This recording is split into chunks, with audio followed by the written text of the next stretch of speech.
summer's afternoon, fine enough to draw a crowd to the seaside for a brush with the salt air and the long, cold waves and the furrowed, dimpled sands, always a wonder, and the boats.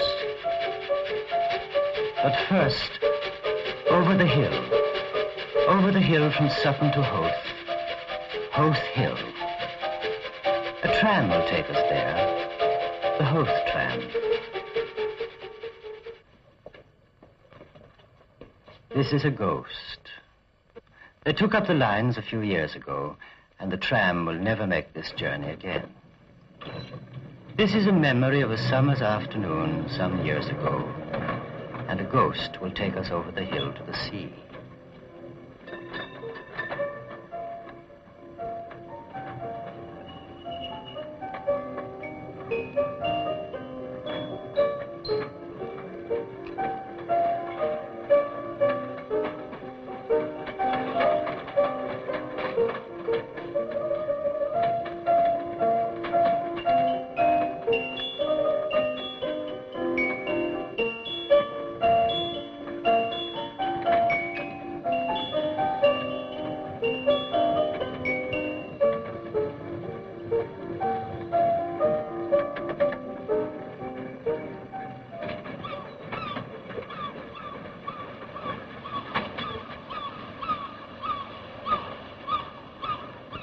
In the tram's first days, when the lines were new and just put down, before the little green blinds on the windows had been faded by salt air and hot sun, and the brasses were new, the tram's companions were carriages and cabriolets and horses stepping on cobbles. And then, it may be, the tram was an eagle of traffic, peremptory and gleaming.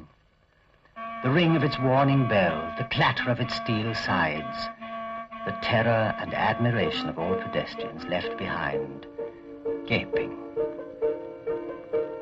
Not much of an eagle now, but very humble and dutiful. Its springs become delicate and frail with time. Like an old lady she is, taking her time, kindly, slow, deliberate, careful in all her movements, watching her step. An old lady can't be too careful.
Right on top of the hill of Howth, and the afternoon still fine and warm, bright and warm as a penny in the pocket, and the sea still there.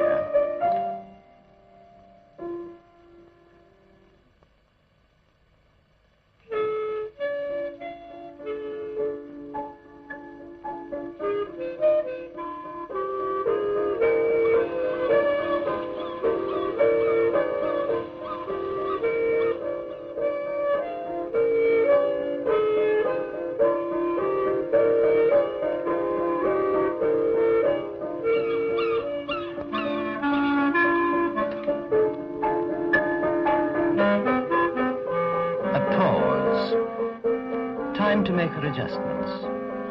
Time for the crew to have a cup of tea, or a bottle of stout, maybe. Or a word or two with the crew of the other car. Time enough for the driver to leave some groceries from Sutton at a house down the road. Or time just to sit quiet watch, and wait. And if the passengers wander too far, a bell will ring loud, but courteous, of course, to bring them back.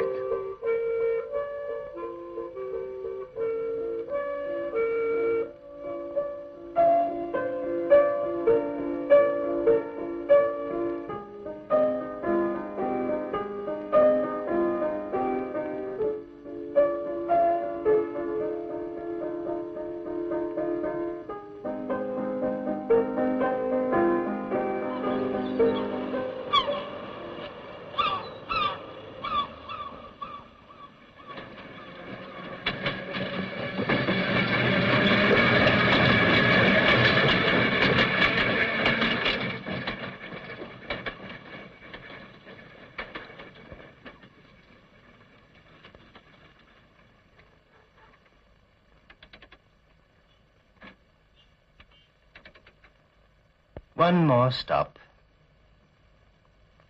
No hurry.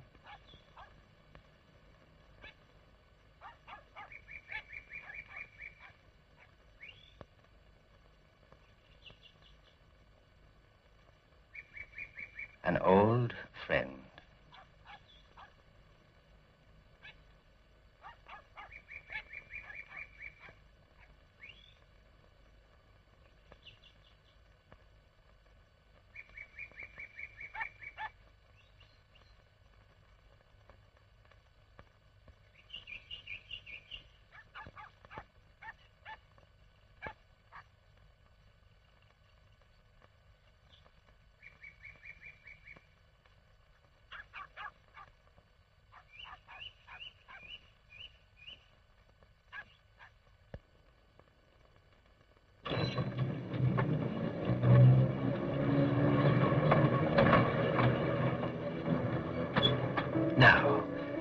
Now we go, dancing, quick and bumpy for the children, as they like it.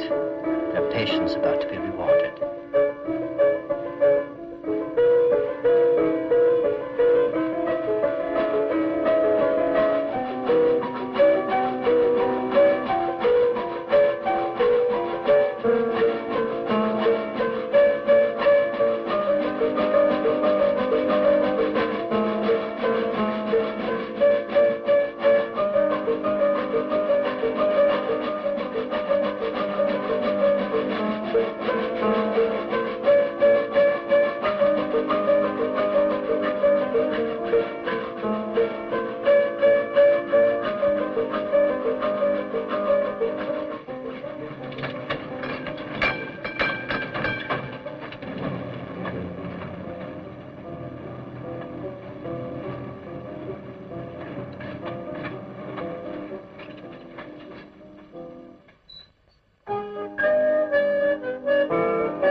A little time to ourselves, a pocketful of pennies to spend by the bright sea, and everything seeming brighter purchased by the sea.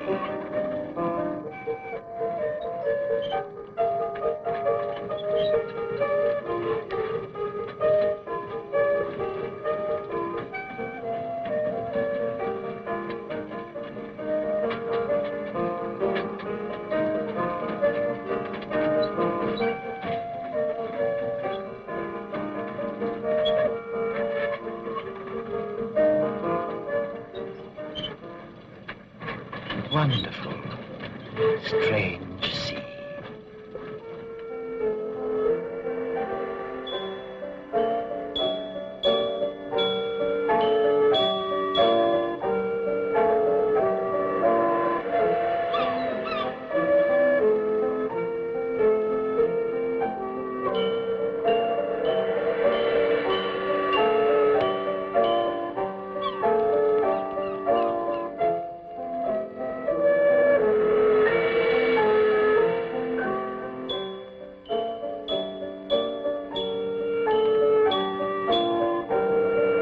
Afternoon grew later. Sea air blew over all, and the children didn't seem to grow tired at all.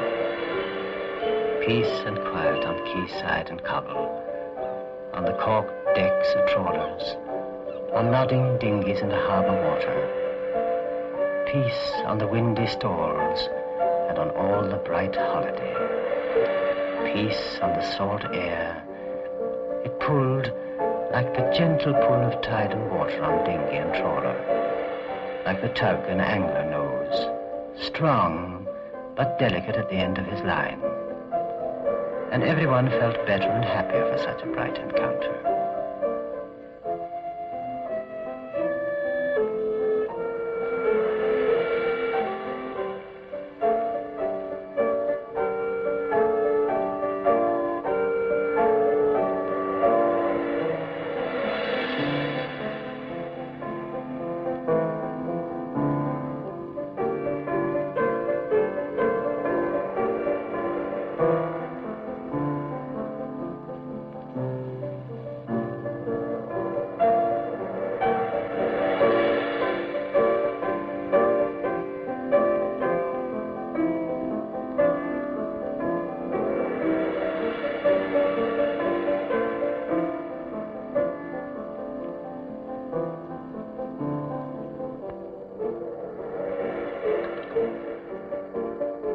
As the afternoon grew late and the time had come to go home, the tram, which had waited so patiently through the bright hours, stirred herself again for the long climb back.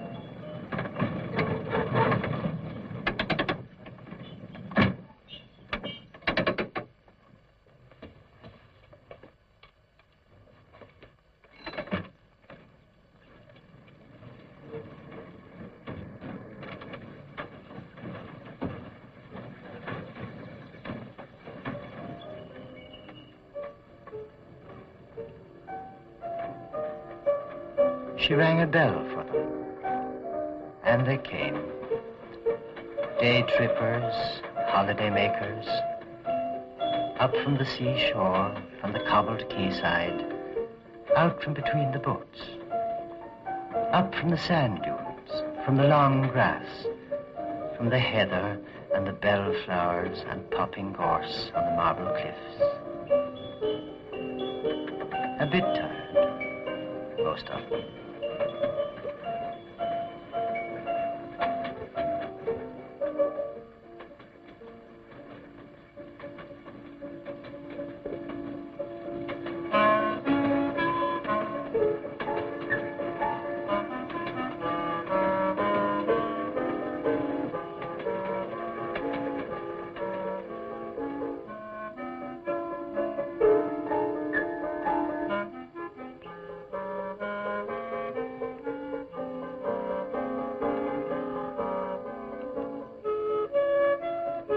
So many people, companions again for a minute, catching the late sun and the wind, strangers together on the top deck of an electric car. And hadn't it been a great outing for them? Doubtless the whole wide seafront was marked by traces of their visit. Cartons and blown paper, bent tins, tickets, bottles abandoned in victory in the long, bright hours of peace. And torn shreds of newspapers, left flaunting themselves, pale and sad in every hollow, like banners after a raid. Well, a day trip is like that, everywhere.